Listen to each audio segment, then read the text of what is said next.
आपण बघणार आहोत इयत्ता 8वीचा घातांक व घनमूळ सराव संच 3.1 त्याच्यामध्ये काय दिलंय घातांक वापरून पुढील संख्या लिहा। मग आता सोपी पद्धत म्हणजे काय आहे की घातांक व घनमूळ आपला दोन्ही पण शिकायला भेटतो। घातांक पण शिकायला भेटला आणि घातांक पण कसा काढायचा आणि घनमूळ पण कसा काढायचा। मग आता 13 चे पाचवे मूळ पहिला प्रश्न काय दिला आपल्याला 13 चे पाचवे मूळ काढा। मग 13 चे पाचवे मूळ काढणार आहोत कसं लिहायचं मग आपण ते 13 चे पाचवे मूळ कंस करायचा कंसात 13 चे पाचवे मूळ किती मूळ आहे हे पाचवे मग 1/5 असं लिहायचं 1/5 इथे काय दिलेलं आहे का नाही म्हणून आपण 1 घेतला आणि पाचवे मूळ म्हणजे 5 घेतला। दुसरा प्रश्न आहे 9 चे 6वे मूळ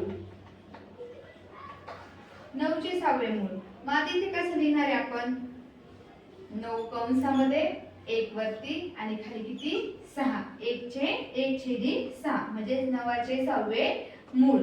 तिसरा प्रश्न आहे 256 चे वर्गमूळ इथे काय विचारलंय वर्गमूळ विचारलेलं आहे। वर्गमूळ म्हणजे काय 2 वर्ग म्हणजे काय 2 असतो वर्ग मग 256 कंसात लिहायचं 256 1/2 वर्ग म्हणजे काय असतो 2 असतो म्हणजे 256 चा वर्ग काय आला 2 आला 1/2 आला। आता आपण बघत आहोत चौथं काय 17 चे पाचवे घनमूळ। आता इथे घनमूळ आलं 17 चे घनमूळ पहिल्यांदा काय विचारलं होतं वर्गमूळ आता घनमूळ मग 17 कंसात लिहायचं 1/3 म्हणजेच काय घनमूळ यालाच काय म्हणतात घनमूळ म्हणतात म्हणजे 17 चे घनमूळ। आता पाचवा प्रश्न आहे 100 चे 8वे मूळ 100 चे 8वे मूळ मग कंसामध्ये 100 लिहायचा 1/8 लिहायचा। बघा बरं किती सोपं आहे। आता सहावा प्रश्न काय आहे 30 चे 7वे मूळ 30 चे 7वे मूळ मग इथे तसंच लिहायचं ना कंसामध्ये 30 लिहायचा आणि मग 1/7 लिहायचा। अशा प्रकारे आपण पहिला प्रश्न बघा बरं घनमूळ पण शिकायला भेटला आणि वर्गमूळ पण शिकायला भेटलं। वर्गमूळ म्हणजे काय आणि घनमूळ म्हणजे काय हे आपण पहिले पण शिकलोच आहे। वर्गमूळ आणि घनमूळ आपण 7वीला कसं काढायचं कसं नाही हे शिकले। आता आपल्याला 8वीला डायरेक्टली काय दिले त्यांनी घातांक व घनमूळ काढून दाखवायची। मग 13 चे पाचवे घनमूळ काढले आपण 13 चा घनमूळ 5 आले।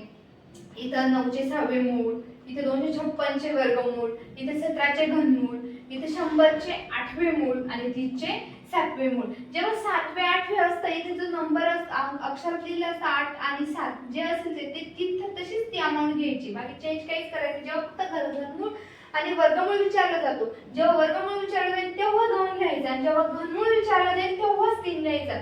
अदरवाइज आपण जे पाचवे इथे 5वे तर 5च लिहायचं इथे 6वे तर हे 6च लिहायचं। अशा प्रकारे मग पहिला प्रश्न खूप सोपा होता आणि आता आपण तो सॉल्व्ह केला आहे। आता आपण बघत आहोत दुसरा प्रश्न। आता आपण बघत आहोत प्रश्न दुसरा। तर प्रश्न दुसऱ्यामध्ये काय दिलेले त्यांनी पुढील घातांकिक संख्या कोणत्या संख्येचे कितवे मूळ आहे ते लिहा म्हणजे कितव्या संख्येचे कितवे मूळ आहे ते आता आपल्या दुसऱ्या प्रश्नामध्ये लिहायचं होतं। मग पहिल्या प्रश्नामध्ये काय दिलं होतं त्यांनी त्याचे मूळ कोणते ते मूळ आपल्याला अंकात लिहायचं तिथे आता आपल्याला अक्षरात लिहायचे। आता 81 चे चौथे मूळ आता इथे याला काय म्हणतात 81 चे चौथे मूळ म्हणतात। मग आपण कसं लिहिणार इथं 81 1/4 बरोबर 81 चे चौथे मूळ किती मूळ चौथे मूळ। आता दुसरा प्रश्न काय आहे 49 चे वर्ग 49 चा वर्ग आहे। मग इथे काय लिहिणार आपण 49 चे वर्गमूळ। आता इथे 2 आला म्हणून आपण वर्गमूळ घेतलं ना वर्गमूळ। प्रश्न तिसरा आहे 15 चे 5वे मूळ कितवे मूळ 15 चे पुढे लिहायचं 15 चे 5वे मूळ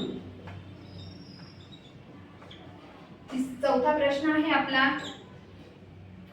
512 चे 9वे मूळ. 512 चे 9वे मूळ. पाचवा आहे 100 चे 19वे मूळ. किती मूळ? 19वे. मग 100 असं लिहायचं तर 100 चे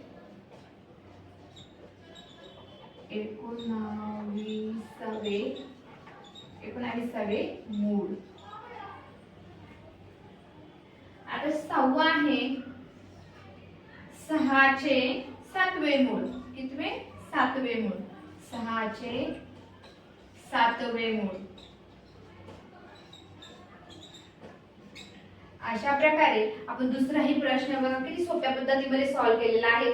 आणि हा जो प्रश्न आहे तो पहिला आपल्याला दिलं होतं त्यांनी 81 चे चौथे मूळ अक्षर दिलं होतं आपण तेव्हा अंकात केलं. आता आपल्याला त्यांनी अंकात दिलं होतं तर आपण ते अक्षरामध्ये दिलं. अशा प्रकारे आपण पहिला आणि दुसरा प्रश्न एकदम सोप्या पद्धतीने तो पण सॉल्व्ह केलेला आहे. आता आपण बघणार आहोत तिसरा प्रश्न.